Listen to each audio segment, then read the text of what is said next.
We've seen cases of flock cameras appearing to make mistakes, and we've seen at least 3 alleged cases of police officers improperly accessing the flock system.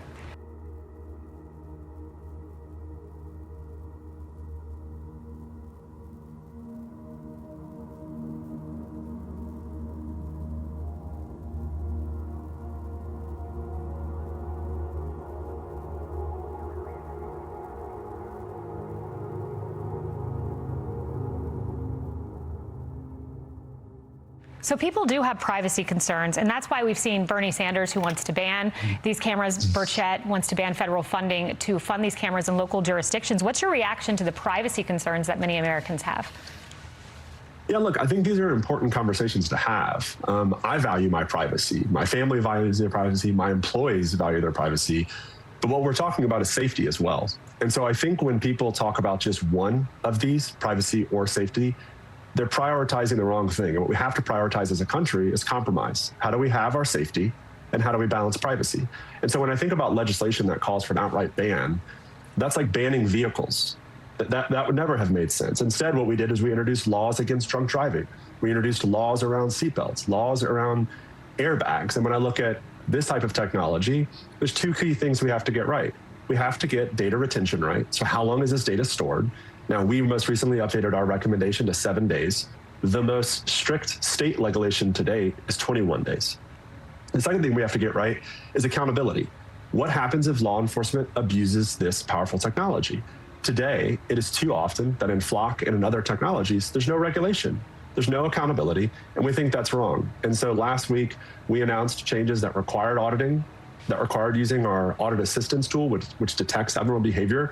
And we're calling on state regulators to focus less on banning this type of technology and more holding our law enforcement community accountable. Because look, the person who wants a bad cop gone first is a good cop. And 99.9% of cops are good, and they need and want this technology to be more effective.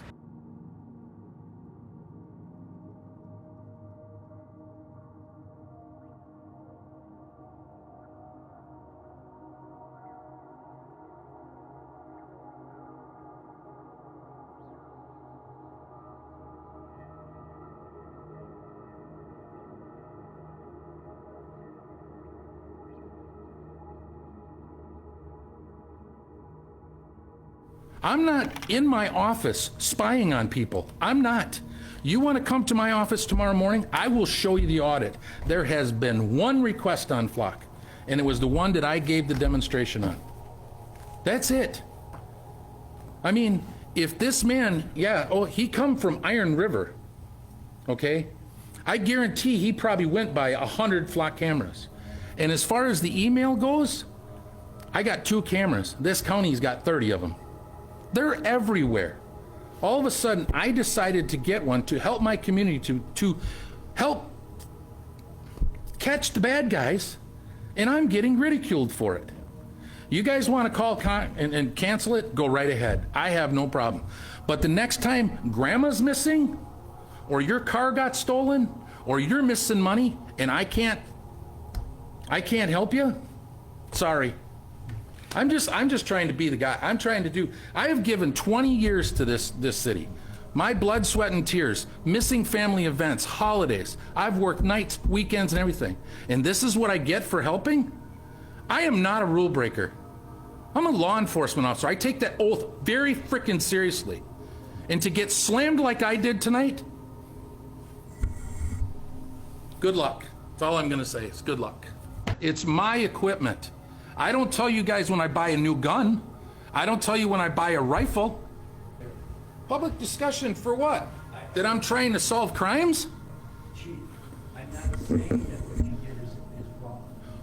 The community is. What I heard is that the public wasn't aware that all this. I asked Chris when they did their cameras 6 years ago if they got this much ridicule. He says we didn't get nothing. Nobody even cared. I don't have a problem. All of a sudden I do it and I get ridiculed? I'm not ridiculed. I'm the one that complained. I ought to do background checks on half the people that make comments.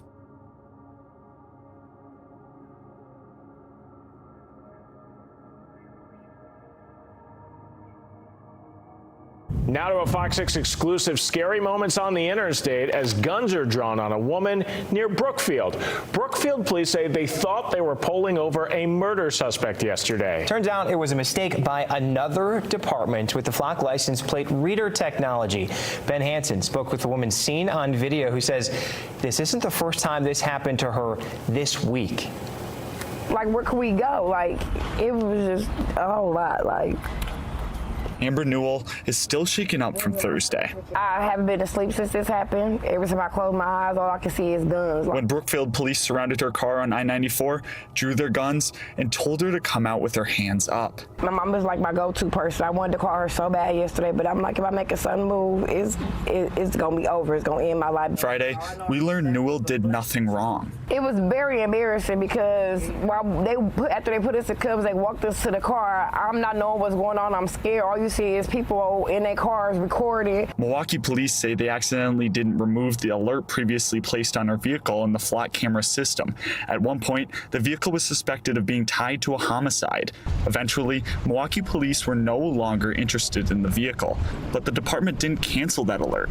So when Brookfield police saw the vehicle on a Flock camera, they responded. Brookfield's chief says his officers did nothing wrong. The only thing they said was contact Milwaukee Police Department, it's their fault.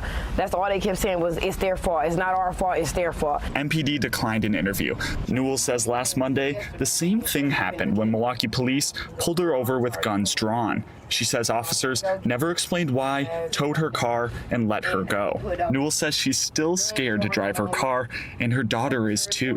My daughter keep asking, Mama, is the police gonna get us? She don't want to ride in the car no more because she don't know if the police gonna pull us over and do it again. Now, she's hoping for an explanation and an apology. I'm really mad at Milwaukee MPD because y'all failed. Y'all failed the system. Y'all failed me. Y'all failed everybody. Like, y'all, I'm traumatized now. Hey, this is Sheriff Stacy Gerard here at Lumpkin County Sheriff's Office, and this is one of our Flock cameras that was vandalized here at Lumpkin County. This Flock camera was actually placed at our Yahulah Creek Park and Rec, and what I would like the person to know that did this camera was set to keep us alerted for sex offenders that possibly go into our park, that children are there. So I hope you're happy with this. It was to keep our kids safe. That's what this is about. And you went and done this.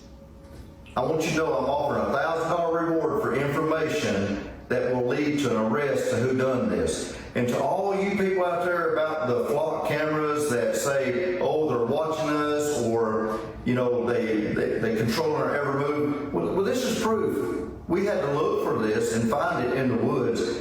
It's not watching you. It's not videoing you. There is nothing here that does anything other than snap a screenshot of a tag, and then it alerts us if a sex offender is in our park that's not supposed to be by law. That's what it was set for. So I hope you're happy for yourself that what you've done is put our park where it's possible sex offenders can come in and out of the area that this one was placed. We will be placing another one there. I'm not against you. I am not that sheriff that draws a line in the sand and says, nope, I believe in it and I'm going to do it. I'm going to listen to you.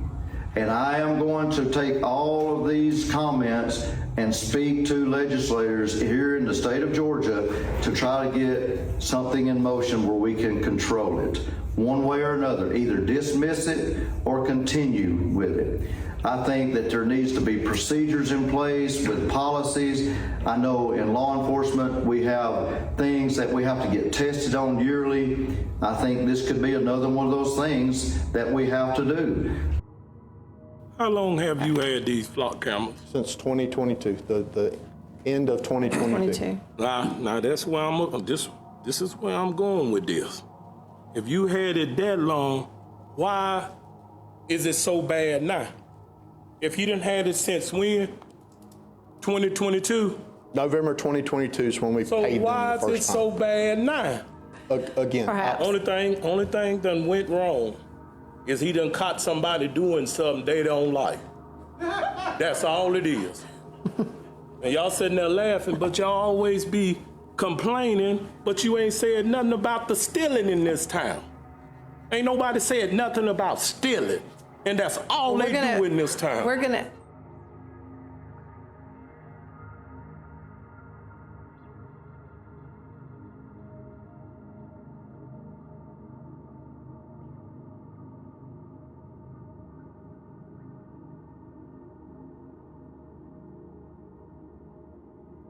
So, I mean, I think there's really two groups of activists. You've got organizations like the ACLU and the EFF who take an above-board approach to fight for their point of view. And thankfully, we live in a beautifully democratic, capitalistic country where we can fight in court. And I have a lot of respect for those groups because they have reasonable debates and we follow the law. And then, unfortunately, there's terroristic organizations like DFLOC, whose primary motivation is chaos. They are closer to Antifa than they are anything else. And that, I think, is unfortunate because we don't want chaos, or I don't want chaos. I like law and order. I like a society that has a bedrock of safety. So for those groups, I think it's just disappointing that they haven't chosen a more constructive mannerism to try to get what they want, which they have a right to have, but that's why we have a democratically elected process, right? Like we're not forcing Flock on anyone. Elected officials know that as a community, you want to be safe. As a family, you want to be safe. And Flock is the best way to create a safe community. I'm not sure DFLOC would agree with the terroristic label that you put on them, but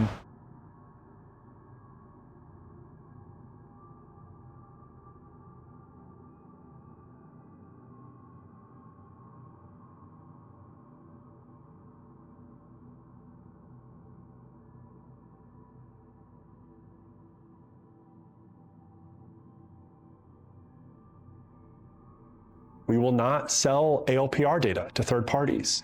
We will not add facial recognition to our devices, and we will not weaponize our drones. Everything I've described today, the privacy changes, the security changes, the accountability systems, comes down to one idea. Tools this powerful must come with guardrails this strong.